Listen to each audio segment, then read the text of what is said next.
The quest for the true manna will guide you directly to entheogens. This is a psilocybe mushroom. These mushrooms are more common than the Amanita and are often categorically labeled as shrooms. Their active ingredient is psilocybin.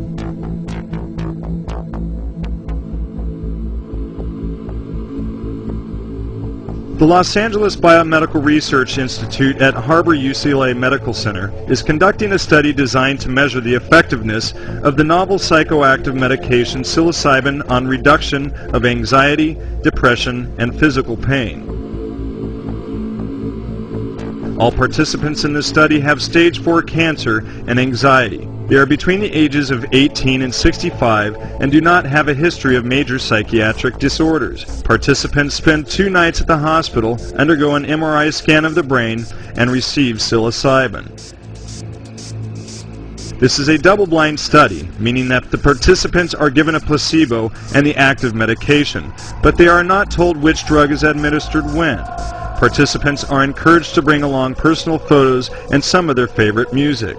If this experience could be put into words, these cancer patients could either simply be told this mystery or undergo counseling.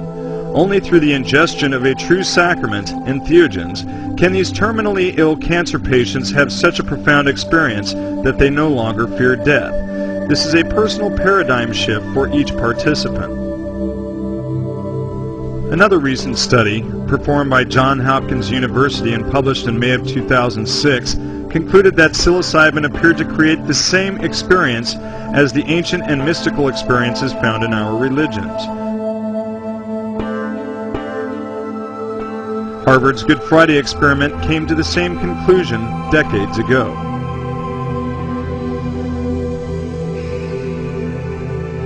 Inside psilocybe mushrooms is O-phosphoryl 4-hydroxy N,N-dimethyltryptamine.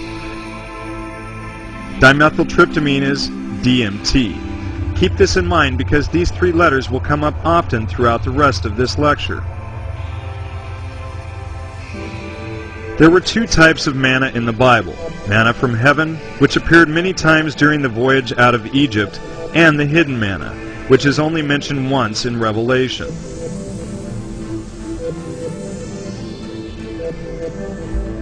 As the story goes, before his celebrity status, Moses was a shepherd. He lived off the land, eating herbs and building campfires.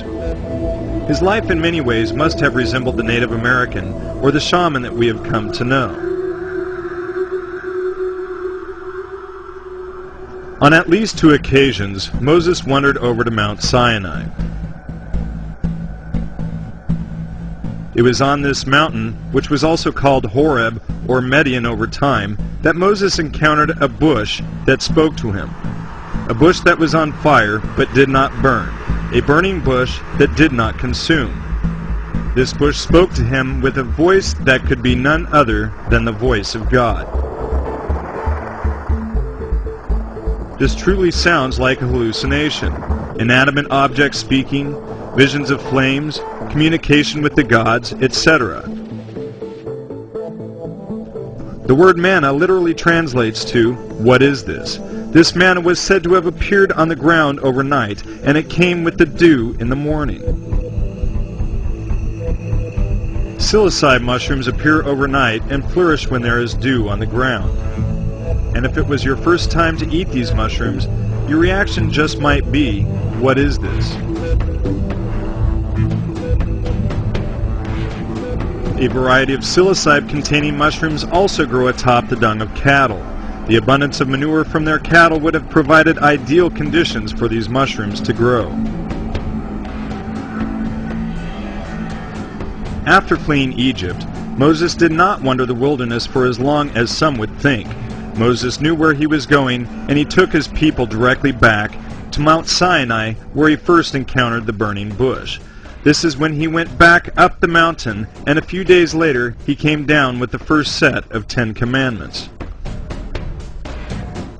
Since Moses had to travel to a certain location to speak to this bush, it can be suggested that Moses encountered the hidden manna on that mountain. He found a mushroom that only grows under trees, one that looks like it is burning, but it is not. Knowing that he would find this hidden manna on this particular mountain, Moses went back there as soon as he could.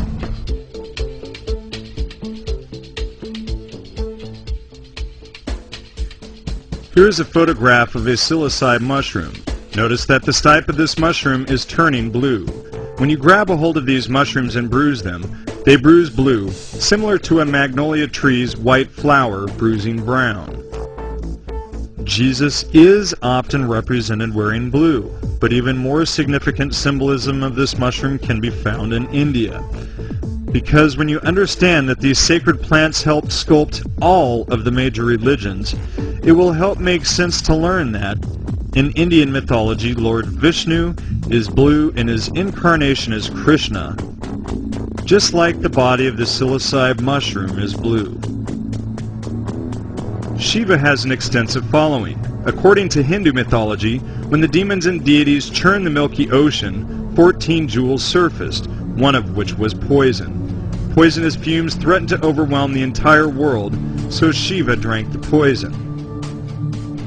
The poison was so intense that Shiva's throat turned blue, which is why Shiva earned the nickname Nilakantha, the blue-throated. Also note the third eye in this image of Shiva. Here is Rama. Notice that there is no eye contact going on here. Rama's headdress seems to be the center of attention. Krishna is also blue, and he is typically depicted with a cow or cattle. Psilocybe cubensis mushrooms grow on cow dung. As a result, holy cows produce holy crap, whereupon the holy sacrament grows in nature. Do these mushrooms stimulate the Kundalini? This Kundalini energy will rise through the body. It will enlighten each of the chakras, including the third eye chakra and the crown chakra. Notice once again the symbol of the caduceus inside our bodies. Kundalini literally translates into snake or serpent power. These serpents are climbing our spinal staff, making the symbolic caduceus. The third eye chakra is often symbolized by placing a dot on the forehead. Illuminating the third eye chakra will in turn burst open the crown chakra. The Native American Indian chief wears a feather headdress to symbolize this. The headdress is a representation of his crown chakra being wide open. This is symbolized often in different traditions. Here in Christianity, we see this crown chakra open, symbolized by placing a shell behind his head. In the story of the Pentecost, the Holy Spirit comes down onto man and rests over the heads of the people in the temple. The Holy Spirit, represented as a flame, is symbolic of crown chakra illumination. DMT is the most psychedelic substance known to man, and it is produced naturally in our bodies.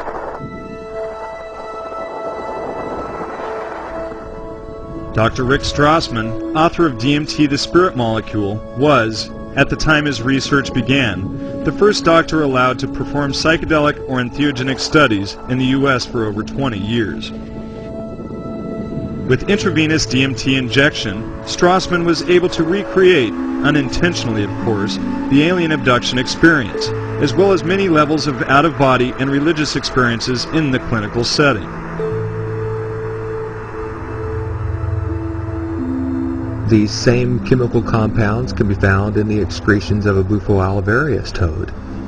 These excretions were dried and then smoked, and the effects were extremely psychedelic. And then there is ayahuasca. This is a brew made from a combination of two plants found in the Amazon. One contains DMT, but when it is consumed, our bodies break it down before this chemical makes it into our bloodstream. The shaman then found an MAO inhibitor, allowing the DMT to pass into the bloodstream without being destroyed in the gut. And if you ask the Amazonian shaman how they learned to combine these plants to achieve this, they would likely answer that the plants taught them. More than likely it was discovered in a salad-like mixture.